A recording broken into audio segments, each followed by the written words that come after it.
Hello everyone, कैसे हैं आप सब लोग। स्वागत है आप सभी का हमारे आज के इस नए वीडियो में, जिसमें कि मैं आपके साथ डिस्कस करने वाला हूं ऑनरेबल सुप्रीम कोर्ट के उस ऐतिहासिक फैसले को जिसने हमारे देश में रिजर्वेशन सिस्टम को पूरी तरीके से बदल दिया है। तो रिजर्वेशन का जो सिस्टम हमारे देश में प्रिवेलिंग था, अब वो पूरी तरीके से बदलने वाला है इस लैंडमार्क जजमेंट के बाद में।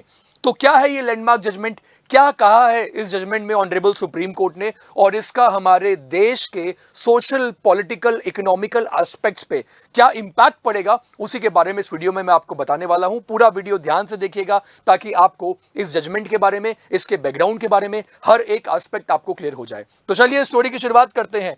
और सबसे पहले मैं आपको इस केस का नाम बता देना चाहता हूं, और केस का नाम है state of Punjab and others versus Davinder Singh and others. ये पूरा का पूरा केस है। तो state of Punjab versus Davinder Singh का ये जो केस है, जिसमें कि ऑनरेबल सुप्रीम कोर्ट ने यहां पे ये अपना जजमेंट दिया है, जो केस 2011 में ऑनरेबल सुप्रीम कोर्ट के पास पहुंचा था और 2024 में ऑनरेबल सुप्रीम कोर्ट का अब इसके ऊपर एक फैसला आया है। तो सुप्रीम कोर्ट की 7 जजेस की बेंच ने इसमें अपना क्या फैसला दिया है, क्या इंपैक्ट है, रिजर्वेशन सिस्टम कैसे बदलने वाला है, ये सब मैं आपको बताने वाला हूं। लेकिन पहले केस का नाम बताना आपको काफी जरूरी था। चलिए अब आगे चलते हैं और बात करते हैं कि ये पूरा कॉन्सेप्ट जो है वो शुरू कहां से होता है, इस कहानी की रूपरेखा कहां से शुरू होती है। तो रूपरेखा को समझाने के लिए पहले मैं आपको बता देना चाहूंगा कि रिजर्वेशन सिस्टम से रिलेटिंग हमारे कॉन्स्टिट्यूशन में कौन कौन से आर्टिकल हैं। तो अगर आप आर्टिकल 15 का क्लॉज 4 देखेंगे या फिर आप आर्टिकल 16 का क्लॉज 4 देखेंगे, तो आर्टिकल 15 का क्लॉज 4, आर्टिकल 16 जो कि पब्लिक एम्प्लॉयमेंट के बारे में बात करता है, आर्टिकल 15 जिसमें कि हम इक्वालिटी के बारे में बात करते हैं, इक्वालिटी के बारे में बात करते हैं, आर्टिकल 366 का क्लॉज 24 जो कि डिफाइन करता है शेड्यूल्ड कास्ट को। सो आर्टिकल 366 यहां पे इंपॉर्टेंट हो गया। और शेड्यूल्ड कास्ट के लिए एक और जो रेलेवेंट आर्टिकल है, दैट इज आर्टिकल 341। अब आर्टिकल 341 यहां पे क्या रोल प्ले करता है वो भी मैं आपको बताऊंगा। और इसके साथ यहां पे एक आर्टिकल कॉन्स्टिट्यूशन का मैं और ऐड करना चाहूंगा, that is article 338 of the Indian constitution. अब देखिए आर्टिकल, ये वो 2 आर्टिकल्स हैं जो रिजर्वेशन के बारे में बात करते हैं। जब हमारे फंडामेंटल राइट्स के बारे में बात करें, आर्टिकल 366 जो है, क्लॉज 24 जो है, ये शेड्यूल कास्ट को डिफाइन करता है। और आर्टिकल 341 जो है हमारे कॉन्स्टिट्यूशन का, वो हमारे देश के ऑनरेबल प्रेसिडेंट ऑफ इंडिया को, उनको ये पावर देता है कि वो ये डिसाइड कर सकते हैं कि शेड्यूल कास्ट में कौन सी कास्ट को रखा जाएगा। तो कौन सी कास्ट शेड्यूल कास्ट में रहेंगी, इसके बारे में जो डिसीजन लेने का यहां पे जो राइट है वो किसके पास में होता है, वो ऑनरेबल प्रेसिडेंट के पास में होता है। तो वो यहां पे क्या कर सकती है, किसी भी स्टेट के गवर्नर से बात करके और किसी भी स्टेट में डिक्लेरेशन कर सकती है कि कौन सी एक पर्टिकुलर कास्ट जो है वो शेड्यूल कास्ट की कैटेगरी में आएंगी।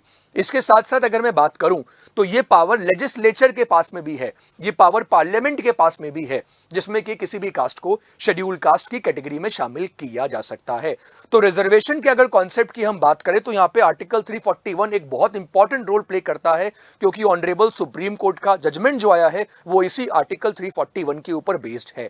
अब यहां पे आपको समझना होगा कि अगर हम किसी राज्य की बात करें, स्टेट की बात करें, तो स्टेट में कौन सी कास्ट जो है वो शेड्यूल कास्ट, शेड्यूल ट्राइब जिसकी हम बात करते हैं उनमें आएगी, उसका फैसला ऑनरेबल प्रेसिडेंट ही लेंगे। और इसके साथ साथ मैंने आपको बताया कि ऑनरेबल प्रेसिडेंट यहां पे जो भी अपना फैसला लेते हैं उसके लिए सेंट्रल गवर्नमेंट की क्या रिकमेंडेशन है, तो वहां पे केंद्र सरकार ने क्या सलाह दी है ये भी मैटर करता है। उसके बाद में जो फाइनल फैसला होता है वो किसका होता है, वो मैंने आपको बताया भारत के माननीय राष्ट्रपति के पास में होता है। तो इस केस को समझने के लिए ये बहुत जरूरी है कि आपके पास में एक बेर एक्ट हो, और बेर एक्ट में आप इन सारे आर्टिकल्स को साथ साथ में अगर देखेंगे तो ये केस आपको प्रॉपरली समझ में आएगा। अब सुनिए क्या हुआ। अब होता यह है कि पंजाब की सरकार एक कानून इंट्रोड्यूस करती है जिसका नाम था Punjab scheduled caste and backward classes reservation in services act 2006। ये वो एक्ट था जिसकी वजह से ये सारी कंट्रोवर्सी जो है वो स्टार्ट हुई। और सुनिए, ये जब एक्ट आया, इस एक्ट का एक पर्टिकुलर सेक्शन जिसके बारे में यहां मैं आपके साथ बात कर रहा हूं, इसका सेक्शन 4 सब सेक्शन 5, इस सेक्शन में यह कहा गया, इस एक्ट के इस पर्टिकुलर सेक्शन में यह कहा गया कि 25% रिजर्वेशन जो है वो शेड्यूल्ड कास्ट को दी जाएगी और 12% रिजर्वेशन जो है वो बैकवर्ड क्लासेस को दी जाएगी। एक्ट का नाम आपको पता है, Punjab scheduled caste and backward classes reservation in services act 2006। 2006 का ये पूरा का पूरा कानून है और इसमें यह कहा गया कि ये जो 25% है इसमें से 50% जो है वो रिजर्व किया जाएगा। किसके लिए? जो शेड्यूल्ड कास्ट के लिए 25% रिजर्व होगा, उस 25% का भी 50% वाल्मीकि कम्युनिटी और मजहबी सिख्स के लिए रिजर्व किया जाएगा। तो एक तरीके से जो शेड्यूल्ड कास्ट कैटेगरी है उसका सब क्लासिफिकेशन कर दिया। ये यहां पे बहुत इंपॉर्टेंट समझने वाला पॉइंट है कि शेड्यूल्ड कास्ट का भी सब क्लासिफिकेशन कर दिया जाए। मैं आपको बता देता हूं कि इससे पहले हमारे देश में ऐसा बहुत कम देखा गया है कि जब शेड्यूल्ड कास्ट का भी सब क्लासिफिकेशन जो है वो किया जाए, वरना सारी कास्ट को शेड्यूल्ड कास्ट अगर है तो उनकी एक होमोजेनियस कैटेगरी है। और यही क्वेश्चन ऑनरेबल सुप्रीम कोर्ट के पास में इस केस में था। तो शेड्यूल्ड कास्ट को मिलने वाले रिजर्वेशन में से भी 50% रिजर्वेशन किसको दे दिया गया? 25% रिजर्वेशन शेड्यूल्ड कास्ट के लिए था और उस 25 का 50% दे दिया गया वाल्मीकि और मजहबी सिख के लिए। और उसके बाद में क्या होता है? उसके बाद यह मैटर पहुंचता है Punjab and Haryana high court में। तो 2010 में Punjab and Haryana high court का यहां पे एक फैसला आता है, जिस फैसले के बारे में हम अभी बात करने वाले हैं। आर्टिकल 226 में एक रिट पिटीशन फाइल की गई और रिट पिटीशन फाइल करके इसी सेक्शन 4 के सब सेक्शन 5 को चैलेंज किया गया और यह कहा गया कि ये जो आप एससी कैटेगरी में ये जो आप सब क्लासिफिकेशन कर रहे हो, जो 25% में आप 50% रिजर्व कर रहे हो वाल्मीकि के लिए और मजहबी सिख के लिए, वो अनकॉन्स्टिट्यूशनल है। और इसके ऊपर फिर पंजाब एंड हरियाणा हाईकोर्ट का क्या फैसला आया? अब इस केस में honourable Punjab and Haryana high court ने एक जजमेंट पे रिलाई किया और वो जजमेंट कौन सा था? EV Chinnaiah versus state of Andhra Pradesh. तो EV Chinnaiah versus state of Andhra Pradesh 2004 का ये केस था। अब आप सोचेंगे कि ये कौन सा केस आ गया है? इस केस ने भी एक महत्वपूर्ण भूमिका निभाई थी। ये भी एक बहुत इंपॉर्टेंट केस है क्योंकि इस केस में भी ऐसी एक कोशिश आंध्र प्रदेश में की गई थी। तो चलिए मैं आपको बताता हूं कि आंध्र प्रदेश में क्या कोशिश की गई थी। एक्चुअली आंध्र प्रदेश में एक एक्ट आया था, Andhra Pradesh scheduled caste rationalisation of reservation act 2000। और ये जो पूरा का पूरा एक्ट था ये रामचंद्रन राजू कमीशन की रिपोर्ट के ऊपर बेस्ड था, जिसको कि स्टेट गवर्नमेंट ने बनाया था। तो आंध्र प्रदेश की गवर्नमेंट का बेसिकली ये प्लान था कि हम जो एससी कैटेगरी है उनको ए बी सी डी ऐसे 4 कैटेगरीज में फर्दर डिवाइड कर देते हैं। तो ये प्लान था किसका? आंध्र प्रदेश की सरकार का प्लान था। लेकिन ये केस फिर गया ऑनरेबल सुप्रीम कोर्ट में और जब ये केस ऑनरेबल सुप्रीम कोर्ट में पहुंचा था तो ऑनरेबल सुप्रीम कोर्ट की कॉन्स्टिट्यूशनल बेंच ने तब इस तरीके के क्लासिफिकेशन को अलाउ करने से मना कर दिया था। ऑनरेबल सुप्रीम कोर्ट ने कहा कि आप एससी कैटेगरी का और फर्दर सब क्लासिफिकेशन जो है वो आप नहीं कर सकते। तो इसलिए ये बना एक लैंडमार्क जजमेंट और इसी जजमेंट के आधार पर Punjab and Haryana high court ने यहां पे पंजाब गवर्नमेंट के फैसले के ऊपर रोक लगा दी। 2010 के बाद यह मामला पहुंचा ऑनरेबल सुप्रीम कोर्ट के पास में और पहले इसकी सुनवाई किसने की? तो पहले इसकी सुनवाई सुप्रीम कोर्ट की छोटी बेंच ने की, लेकिन बाद में ये जो मामला था ये सुप्रीम कोर्ट की बड़ी बेंच को यानी कि कॉन्स्टिट्यूशनल बेंच को ट्रांसफर कर दिया गया। और यहां पे मैं आपको बता देता हूं कि 2 केसेस को लेकर अब कंट्रोवर्सी यहां पे आ गई थी। इंदिरा साहनी का केस भी यहां पे हम रेफर कर सकते हैं और इसके साथ साथ जो मैंने आपको अभी जो केस बताया EV Chinnaiah versus state of Andhra Pradesh, इन दोनों ही बातों को लेकर और इस पंजाब सरकार के लॉ को लेकर ऑनरेबल सुप्रीम कोर्ट में यह मैटर जो था वो पहुंच जाता है। और उसके बाद में क्या होता है, जैसे कि मैंने आपको बताया कि कोर्ट ने क्या कहा था, ईवी चिन्नैया केस में कोर्ट ने कहा था कि once the caste is put on the presidential list under article 341 clause 1 it becomes a homogeneous class and there cannot be any further classification। तो ये हमारे पास में एक 2004 का फैसला पहले से था और इसी 2004 के फैसले को फॉलो करते हुए Punjab and Haryana high court ने यह कहा कि पंजाब की सरकार ने ये जो लॉ बनाया है ये पूरी तरीके से असंवैधानिक है या अनकॉन्स्टिट्यूशनल है। उसके बाद क्या होता है आगे देखिए।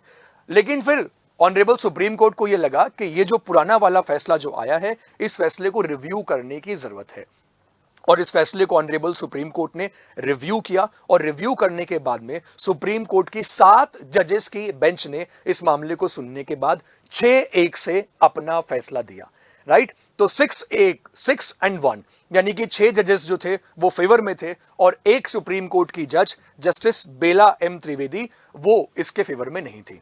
तो 6 जजेस ने अपने फैसले में क्या कहा? तो ऑनरेबल सुप्रीम कोर्ट ने यहां पे ये कहा कि आप ऐसा क्लासिफिकेशन जो है शेड्यूल्ड कास्ट का वो आप कर सकते हो, इसमें कोई प्रॉब्लम नहीं है। क्योंकि ऑनरेबल सुप्रीम कोर्ट का यहां पे ये मानना था कि हमारे देश में जो रिजर्वेशन सिस्टम है इसको और रैशनल बनाने की जरूरत है, इसको और लॉजिकल बनाने की जरूरत है। तो अगर ऐसा सब क्लासिफिकेशन कर देंगे तो उससे सोसाइटी के सभी लोगों को इक्वल पार्टिसिपेशन जो है वो मिल सकता है। लेकिन ऑनरेबल कोर्ट ने यह भी कहा कि सब क्लासिफिकेशन करने के लिए स्टेट गवर्नमेंट को प्रॉपर स्टेप्स जो हैं वो उठाने चाहिए। अब यहां पे क्वेश्चन ये आता है कि क्या स्टेट गवर्नमेंट ऐसा कर सकती है? क्योंकि मैंने आपको वीडियो के शुरू में यह बताया था कि आर्टिकल 341 में यह पावर किसके पास में है?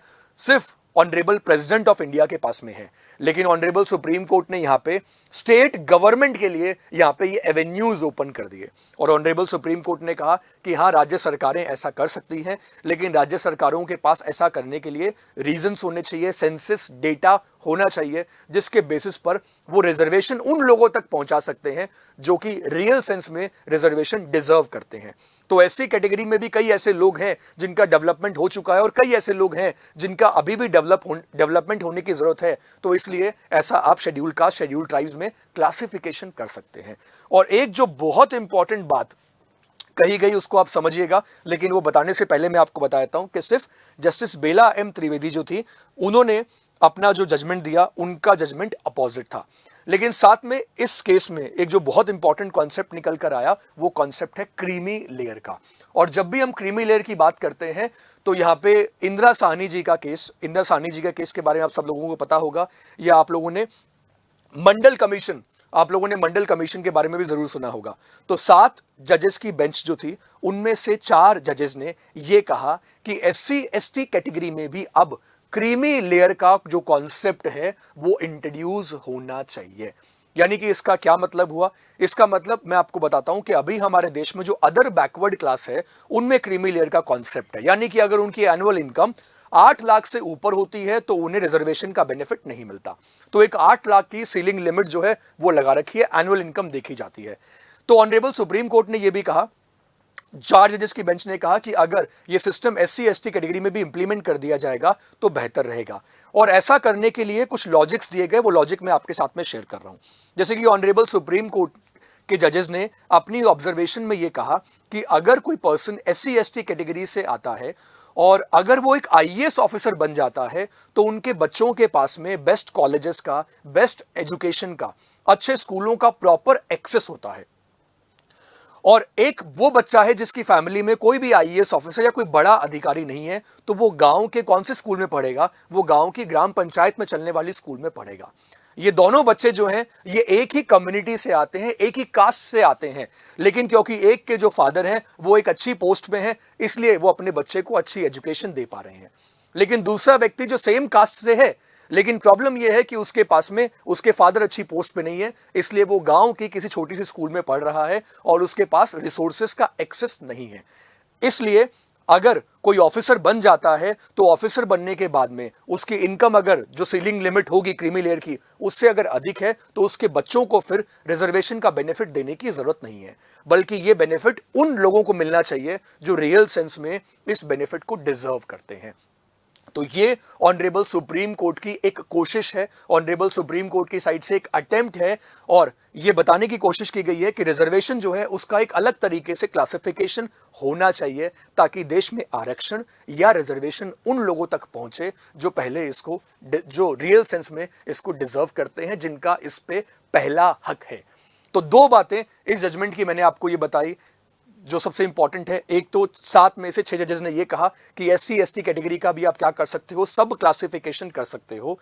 दूसरी बात, राज्यों को अब यह अधिकार होगा, ऐसा करने के लिए राज्य क्लासिफिकेशन कर सकते हैं। और तीसरी बात, क्रीमी लेयर जो है वो सिर्फ अब OBC तक लिमिटेड नहीं रहेगी, वो बाकी कैटेगरीज में भी क्रीमी लेयर का कॉन्सेप्ट जो है वो इंट्रोड्यूस किया जा सकता है। तो ये था ऑनरेबल सुप्रीम कोर्ट का एक बहुत ही महत्वपूर्ण लैंडमार्क जजमेंट जो हम सबको जानना बहुत जरूरी है। अगर आपको ये वीडियो पसंद आया है तो प्लीज इस वीडियो को लाइक कीजिए, हमारे चैनल को भी जरूर सब्सक्राइब कीजिए और ऐसे और इंफॉर्मेटिव वीडियोस के लिए हमारे चैनल पर बने रहिए। जाते जाते मैं आपको ये बता देना चाहता हूं कि अगर आप भी जुडिशरी की प्रिपरेशन कर रहे हैं या आने वाले आरपीएससी एपीओ के लिए प्रिपेयर कर रहे हैं तो आप हमारी उत्कर्ष की ऐप के ऊपर हमारे लाइव एंड रिकॉर्डेड कोर्सेज को ज्वाइन कर सकते हो। इन लाइव एंड रिकॉर्डेड क्लासेस में आपको मिलती है बेस्ट फैकल्टी से एक्सपर्ट गाइडेंस।